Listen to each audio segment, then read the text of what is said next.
Hello students, myself Jitendra Shukla. Today we are going to solve the questions of worksheet 5, that is the word problem based of fractional number. Now students, in this type of question we have to face two type of problem.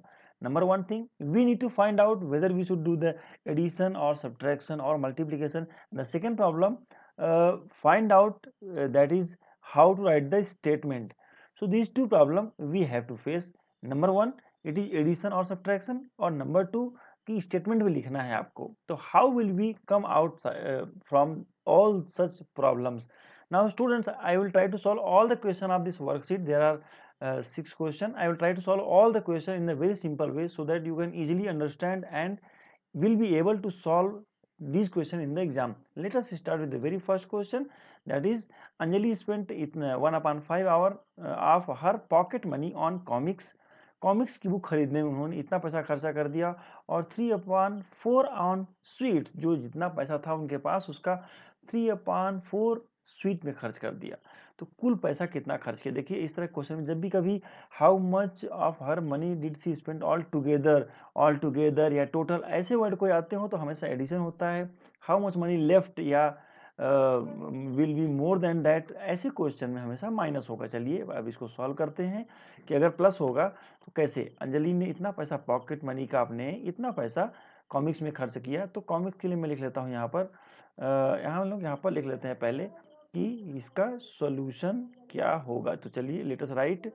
यहाँ पर मैं लिखता हूँ price of comics, या comics में कितना पैसा खर्च किया. स्टेटमेंट में बहुत लंबा चौड़ा लिखने की जरूरत नहीं है, आप pay attention. Our main motto should be there how to solve the mathematics actually here. Comics, आप ऐसा स्टेटमेंट लिखिए कम से कम में आपका केवल मीनिंग निकल के आए, बस उसमें ज़्यादा पंचायती करने के चक्कर में ना पड़े. मिनिमम लिखें आप प्लीज़, है ना. तो 3/, आई थिंक कितना कॉमिक्स में लगाया 1/5. अच्छा, और स्वीट्स में कितना लगाया. मिठाइयाँ किसको पसंद नहीं होती, सबको पसंद होती हैं, बिल्कुल आपको भी पसंद होंगी. तो 3/4. अच्छा, टोटल की बात किया है तो टोटल कितना हुआ, देखिए तो 1/5 प्लस 3/4 इतना पैसा खर्चा किया. अब 1/5 और 3/4 अनलाइक फ्रैक्शन है, तो इनको ऐड करने के लिए हमें क्या करना पड़ेगा. इनको ऐड करने के लिए लाइक फ्रैक्शन करना चाहिए. तो लाइक फ्रैक्शन कैसे करेंगे, किसी ऐड फ्रैक्शन को ऐड करने के लिए fraction should be like fraction. तो कैसे किया जाए, कुछ हेल्प करिए मेरी आप लोग. यस यस, आपने सही कहा. एलसीएम ले लेते हैं. 5 और 4 का एलसीएम, 4 और 5 का एलसीएम ले लेते हैं. तो 2 जा 4, 5 तो कटेगा नहीं, यहाँ पर लिख लेता हूँ 2 1 जा 2. अच्छा, 5 तो एज इट इज कॉपी हो जाएगा, और 5 1 जा 5, और इस तरह से. तो इसका एलसीएम क्या हो जाएगा, सोचिए. LCM is equal to 2 into 2 into 5 is equal to क्या हो जाएगा, 2 2 जा 4 और 4 5 जा 20. तो देखिए मैं यहाँ पर लिख लेता हूँ, इनको लाइक बनाने के लिए एलसीएम ऑफ क्या लिखा जाएगा, हाँ 5 एंड 4 इज इक्वल टू क्या हुआ है 20. तो चलिए इसी को हम आगे सॉल्व कर लेते हैं. यहाँ पर how to solve this question in a very simple way. Let us solve. क्या कहा आपने भाई, 1/5 और 3/4 को लाइक फ्रैक्शन बनाना है.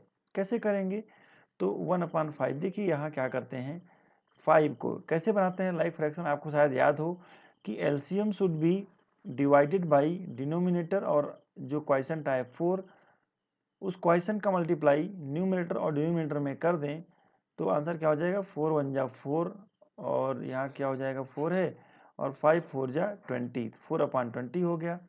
और वैसे ही 3/4 को भी कर लेते हैं. तो 3/4 यहाँ पर भी वही करते हैं, that is LCM should be divided by denominator and it will be 5. Now 4 5 जा 20. यू कैन से हियर 5 और जो क्वेश्चन आएगा उससे न्यूमिनेटर और डिनोमिनेटर दोनों का मल्टीप्लाई कर देंगे. तो हमारे पास यहाँ क्या बचेगा, प्लीज़ पे अटेंशन, जल्दी से मल्टीप्लाई करें. तो क्या हो जाएगा, 3 5 जा 15, बिल्कुल सही कहा आपने, और 4 5 जा 20. तो ये इस तरह से बन जाएगा क्वेश्चन आप लोगों से. अच्छा, एक बात देखिएगा, जब दो फ्रैक्शन जिनको मुझे ऐड करनी है 1/5 और 3/4, इनका इक्विवेलेंट फ्रैक्शन 4/20 और 15/20 हो गया है, तो टोटल कितना हो जाएगा, इनको प्लस करें. 4 अपान, यहाँ पर लिख लेते हैं 4/20 plus 15/20. Now if they are having same denominator, तो देखिए जब दो फ्रैक्शन को प्लस करना हो और डिनोमिनेटर सेम होती है तो डिनोमिनेटर को कॉमन ले लेते हैं और न्यूमिनेटर को सीधे प्लस कर देते हैं। कई बच्चे यहाँ गलतियाँ करते हैं कि डिनोमिनेटर को डिनोमिनेटर से ही प्लस कर बैठते हैं, ऐसा ना करें आप प्लीज़। तो 4 प्लस न्यूमिनेटर को न्यूमिनेटर से करना है और डिनोमिनेटर कॉमन हो जाए तो उसको चुपचाप यहाँ लिख देना है। तो 15 + 4 इज इक्वल टू कितना हो जाएगा, जल्दी सोचिए। यस आपने बिल्कुल सही कहा, 19 और यहाँ पर 20 हो जाएगा। तो उन्होंने अपना कितना पैसा खर्चा कर दिया, तो यहाँ पर क्या लिख लेंगे, यस 10 यहाँ पर लिखें एक स्टेटमेंट में। 10 अंजलि है, उनका नाम चाहे तो लिख लें। अंजलि स्पेंट क्या बेटा, जल्दी सोचिए। अंजलि स्पेंट क्या हुआ बताइए, जल्दी से सोचिए। Yes spent 9/20 of her pocket money, अपने पॉकेट मनी से उसने इतना पैसा खर्च कर दिया है। I hope you have got. कठिन है क्या, बिल्कुल कठिन नहीं है। आपको इसके पहले वाला unit that is addition and subtraction, आप फ्रैक्शन नंबर अच्छे से आता होगा, किसी अनलाइक फ्रैक्शन को लाइक करना अच्छे से आता होगा, तो हमें बड़े आसानी से क्वेश्चन बन जाएंगे। चलिए ये तो क्वेश्चन नंबर 1 था। Let us start with question number 2। Yes, in a high jump contest, आजकल तो ओलंपिक चल रहा है, इन अ हाई जंप कॉन्टेस्ट है, रमेश ने इतना जंप किया, रमेश भाई साहब ने, राकेश भाई साहब ने इतना जंप किया, who that is 4/1/3 meter, who jumped more height and by how much more. देखिए सबसे पहले तो ये पता करना है कि दोनों में से किसने ज़्यादा जंप किया। तो यहाँ पर कंपेयर करने वाला कॉन्सेप्ट है, कंपेयर करिए। देखिए यहाँ पर मिक्स्ड फ्रैक्शन था, मैंने इसको इम्प्रॉपर में किया, 35/9 और 13/3 हुआ राकेश का। अब मैंने इसको कंपेयर करने के लिए 9 और 3 का एलसीएम लिया, यहाँ पर सॉल्व कर लिया रफ में। आप इसको एलसीएम को आप थोड़ा चाहे तो ऐसे कर सकते हैं, मैं इसको स्लाइड कर देता हूँ, आपको दिख जाएगा पूरा, अभी शायद पूरा पेज दिख रहा हो आपको। आगे चलें तो क्या लिखा हमने, 3 और 9 का एलसीएम निकालते हैं तो 9 हो जाता है, यहाँ 9 लिखा मैंने। और 35/9 denominator should be divided by, LCM should be divided by denominator, और 1 आता है, 1 से मल्टीप्लाई किया तो 35/9, और ऐसे ही एलसीएम को इसके डिनोमिनेटर से डिवाइड किया तो आंसर आया 3, 3 से मल्टीप्लाई किया तो ये आंसर आया। अब आप देखिए 35/9 और 39/9 दोनों में से कौन सी फ्रैक्शन बड़ी है। जब दो फ्रैक्शन के डिनोमिनेटर सेम हो तो जिस फ्रैक्शन का न्यूमिनेटर बड़ा होगा वो फ्रैक्शन बड़ी होगी।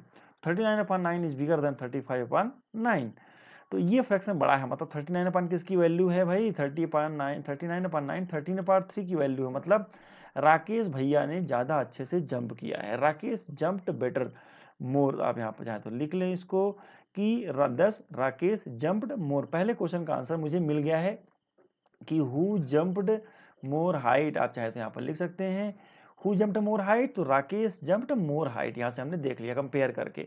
अब आगे क्या चैलेंज है हमारे पास, दूसरा चैलेंज है कि कितना ज़्यादा किया। तो देखिए बड़े वाले में से, बड़े फ्रैक्शन में से छोटे को माइनस कर दीजिए, 39/9/35/9, तो इसको सॉल्व करते हैं तो कॉमन डिनोमिनेटर है, सीधे 4/9 आंसर आया। तो भैया आप लिख दें 10 Rakesh jumped 4/9 meter more height than किससे, रमेश से। आप इतना ही लिख दें सफिशियंट है। तो आपको एलसीएम निकालना आना चाहिए और कंपेयर करना आना चाहिए, बस आप ऐड कर लेंगे या सब्ट्रैक्ट कर लेंगे। यहाँ पर सब्ट्रैक्शन था, क्यों, क्योंकि हाउ मच मोर किसी से कंपेयर किया गया था। चलिए आगे चलते हैं नेक्स्ट क्वेश्चन में। Okay, during examination Sonal studied for 3/1/2 hours, और क्या करती है, सी स्टडीड साइंस, कुल इतना घंटे पढ़ती है, उसमें से इतना घंटे साइंस पढ़ती है। बताइए मैथमेटिक्स कितने घंटे पढ़ती है। देखिए 3/1/2 आवर्स तक मैथमेटिक्स पढ़ती है, सॉरी टोटल उसका स्टडी आवर। फिर से देखिए सोनल जी का टोटल स्टडी आवर क्या है, 3/1/2 है, उसमें से इतने घंटे वो साइंस पढ़ती है, कितने घंटे, 1/1/4। तो मैथमेटिक्स, बाकी जो टाइम बचा उसके पास मैथमेटिक्स पढ़ती है। अरे यार दो ही तो सब्जेक्ट पढ़ रही है वो, अब उसमें से एक सब्जेक्ट का पता है, का निकालना है, तो बड़े वाले में इसको माइनस कर दो। कैसे sir, so total study hour इतना है, 7/2 मैंने मिक्स्ड में चेंज किया, और टोटल आवर फॉर साइंस है इतना, 5/4। अब इसको मैंने सब्ट्रैक्ट किया तो क्या हो जाएगा, 7/2 - 5/4। अच्छा यहाँ पर एलसीएम लेना पड़ेगा क्योंकि डिनोमिनेटर कॉमन नहीं है, तो 2 और 4 का ये रफ वर्क है जो मैंने यहाँ कहीं कुछ लिखा है, या रफ वर्क है, जरूर करेंगे इसको अपनी नोटबुक में। एंड 2 और 4 का एलसीएम होगा 4, और इस तरह से 7/2। अच्छा डिनोमिनेटर को सेम करने के लिए LCM should be divided by denominator, तो आंसर आएगा 2। 2 से मल्टीप्लाई किया तो 14/4, और यहाँ पर भी इसका भी 1 से हुआ तो 5/4। क्यों किया 1 से? क्योंकि डिनोमिनेटर 1 था। अच्छा, जब इन सब्ट्रैक्शन किया इसका फ्रैक्शंस का, तो आंसर आया 14 ये देखिए 7/2 बन गया 14/4, और ये बन गया 5/4, ये तो वही रहा। अच्छा, जब सेम डिनोमिनेटर हो तो माइनस करते हैं तो 9/4, और 9/4 को अगर हम लोग मिक्स्ड में लिखते हैं तो 2/1/2 आवर। तो सोनल जी जो मैथमेटिक्स पढ़ती हैं, या that is the math for 2/1/4 hours. ठीक है स्टूडेंट्स, चलिए आगे चलते हैं। अब बात करते हैं क्वेश्चन नंबर डी की। अच्छा, mister Gupta had 15/2/5 litre of petrol. इनके कार में, मिस्टर गुप्ता जी के कार में कुल इतना पेट्रोल था। उन्होंने कार ड्राइव किया, कार चलाया, उसमें से इतना पेट्रोल उनके पेट्रोल टंकी में बचा हुआ है। देखिए इतना कुल था, इतना बचा हुआ लेफ्ट है, तो लेफ्ट वाले क्वेश्चन में माइनस करना ही ध्यान रखना है आपको, बड़ा सिंपल सा ट्रिक है। तो माइनस करना कैसे करेंगे बस, तो बिल्कुल सही कहा आपने कि देखिएगा इतना पेट्रोल था कुल, मैंने मिक्स में चेंज किया और इतना लिफ्ट बचा हुआ है, तो बड़े वाले में से छोटे वाले को माइनस कर देते हैं। तो क्या बचेगा देखिएगा 77/5 और 7/3। देखिएगा सेम डिनोमिनेटर नहीं है, तो पहले आप एलसीएम लीजिए। एलसीएम आया 15, और 15 LCM should be divided by denominator, तो क्या हो जाएगा 3 क्वेश्चन आया, 3 से न्यूमिनेटर और डिनोमिनेटर का मैंने मल्टीप्लाई किया, तो आंसर आया 231/15। और यहाँ पर मैंने इसको और आगे सॉल्व किया। ये थोड़ा सा मुझे छोटा करना चाहिए, क्योंकि ये थोड़ा सा पर्सन को डिस्टर्ब कर रहे हैं। अच्छा, इसको मैं थोड़ा छोटा कर देता हूँ, यहाँ पर आपको अब ठीक दिख रहे होंगे। ओके, तो आप देखिएगा क्या है ये 15/3 = 5 है, और मैंने इसको जब 5 से मल्टीप्लाई किया तो 35/15 हो गया। अच्छा, इसको माइनस करते हैं तो 196/15, और कितना हो जाता है 13/1/5 लीटर। मतलब मिस्टर गुप्ता हैज़ यूज्ड इतना पेट्रोल ड्यूरिंग द जर्नी। ठीक है students, I hope you have got. आगे चलते हैं क्वेश्चन नंबर नेक्स्ट की तरफ चलते हैं। ठीक है, देखिएगा यहाँ पर नेक्स्ट क्वेश्चन। ओके, यहाँ पर भी यार ये थोड़ा सा ना ऑब्स्टिकल हो जा रहा है, फोटो जो है ऑब्स्टिकल हो जा रही है, तो इसको हम लोग छोटा कर सकते हैं। शायद आपको, अपने को तो आंसर से मतलब है, फोटो से बहुत लेना देना नहीं है। आगे चलते हैं। ओके, तो ये देखिएगा miss Kumar, master Kumar I think होना चाहिए, ये क्या लिखा है, MS कुमार है। तो miss Kumar bought 2/2/5 kg potatoes. इतना पोटैटोज खरीदा उन्होंने, और इतना ऑनियन और इतना टमाटो सब्जी उब्जी खरीदा है उन्होंने। अब बताना क्या है, मिस कुमार ने कुल कितना सब्जी खरीदा है, टोटल वेट ऑफ वेजिटेबल बताना है। तो देखिए पोटैटोज का वजन है 12/5। देखिए एक्चुअली यहाँ पर मिक्स्ड में दिया है, और we need to convert it into improper fraction. और ओनियन का वेट है और टोमेटोज का, सबका वजन टोटल करना है। तो देखिए टोटल करने के लिए 12/5, 2/1 और 7/5 इनको प्लस नहीं कर सकते, क्योंकि डिनोमिनेटर सेम नहीं है। तो भैया एलसीएम ऑफ 5 होता है, 5 ही होता है। ऐसे नंबर का आप एलसीएम, किसी भी नंबर का एलसीएम 1 के साथ निकालना हो तो बड़ा वाला नंबर ही उसका एलसीएम होता है, ऐसा हम लोगों ने डिस्कस किया है क्लासेस में। अच्छा, तो 12/5, 2/1 और 7/5 सबका इक्विवेलेंट फ्रैक्शन निकाला तो आता है इस तरह का फ्रैक्शन, और उनको मैंने आपस में प्लस किया, तो क्या हो जाता है दैट इज 29/5, और इसको मिक्स्ड में करते हैं तो हो जाएगा 5/4/5। So students, total weight of vegetable is very very high, 5/4/5 kg of vegetable भाई साहब ने खरीदा है ना। चलिए आगे चलते हैं, क्वेश्चन नंबर लास्ट है ये। नेहा यूज्ड इतना meter red ribbon. Red ribbon काहे के लिए यूज किया है, देखिए अपने प्रोजेक्ट को बनाने के लिए। 3/4 येलो रिबन और 1 मीटर व्हाइट रिबन यूज किया है। अब टोटल लेंथ, ऐसे क्वेश्चन में क्या करना है, प्लस करना है। आप समझ गए होंगे, जहां पर टोटल वाली बात आती हो वहां पर प्लस करना होता है। तो रेड रिबन का लेंथ कितना है, लेंथ ऑफ रेड रिबन, ये आप सिंपल से रेड रिबन लिख लें, सफिशियंट है। No need to write so much word, problem में बहुत ज़्यादा आप स्टेटमेंट लिखने के चक्कर में ना पड़े। आप ऐसा स्टेटमेंट लिखें कि वो मीनिंगफुल हो जाए और टीचर को समझ में आ जाए, बस अननेसेसरी बहुत वर्डिंग ऐड ना करें। तो रेड रिबन इतना है, येलो रिबन इतना, और व्हाइट रिबन इतना है 1 meter. Total length of ribbon we are going to find, that is सबको प्लस करते हैं। तो प्लस करने के लिए एलसीएम लेना पड़ेगा, क्योंकि डिनोमिनेटर कॉमन नहीं है, सेम डिनोमिनेटर नहीं है। अनलाइक फ्रैक्शन को लाइक बनाना है, तो हम लोगों ने इस तरह से बनाया, और 4 आता है, और इस तरह से हमें यहाँ पर एक लाइन खींचनी चाहिए थी, मैं यहाँ पर नहीं खींच पाया था, भूल गया। देखिए ऐसे कर लें आप, और इस तरह से मुझे क्या मिलेगा 13/4, और मतलब उन्होंने कुल total length of ribbon is 3/1/4। I hope कि आपको अच्छे समझ में आ गया होगा। चलिए मिलते हैं अगले क्लास में विद द वर्कशीट 6। तब तक प्रैक्टिस करते रहिए। Thank you.